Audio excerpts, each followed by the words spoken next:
சிமாட்ஸ் பல்கலைக்கழகம் வழங்கும் தினம் ஒரு திருக்குறள் நிகழ்ச்சியின் வாயிலாக உங்கள் அனைவரையும் சந்திப்பதில் பெருமகிழ்ச்சி அடைகின்றேன். இன்றைய திருக்குறள் அதிகாரம் வான் சிறப்பு. குறள் எண் 4. ஏரின் உழார் உழவர் புயல் எனும் வாரி வளம் குன்றிக்கால். மழையின் வளம் பொய்த்தால் நல்ல உழவர் கூட உழவை செய்ய மாட்டார் என்பதே இந்த குறளின் பொருளாகும். இந்த குறளுக்கான ஒரு கதையை பார்க்கலாமா? மங்களபுரம் என்கிற அழகான ஒரு ஊர். அந்த ஊரில் பொன்னன் என்கிற கடின உழைப்பாளி விவசாயி வசித்து வந்தான். அவன் வயல்வெளியில் மிக அழகாக விவசாயத்தை செய்து அதன் வாயிலாக பல பேருக்கு பயன் செய்து கொண்டிருந்தான். ஒரு முறை அவன் விவசாயம் செய்வதற்காக கோடை காலம் முடிந்து தன் வயலுக்கு மாட்டையும் ஏரையும் கொண்டு வந்தான்.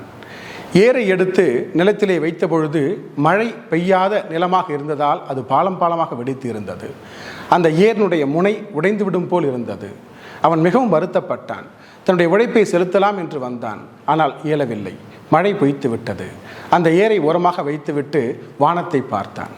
அந்த வானம் பொய்த்தால் உண்மையாக உழைக்கக்கூடிய விவசாயிகள் தன்னுடைய உழைப்பை நல்க மாட்டார்கள் என்பதே இந்த குறளின் பொருளாக அமைந்துள்ளது. ஏரின் உழார் உழவர் புயல் என்னும் வாரி வளம் குன்றிக்கால். மீண்டும் அடுத்த குறளில் சந்திக்கிறேன். நன்றி, வணக்கம்.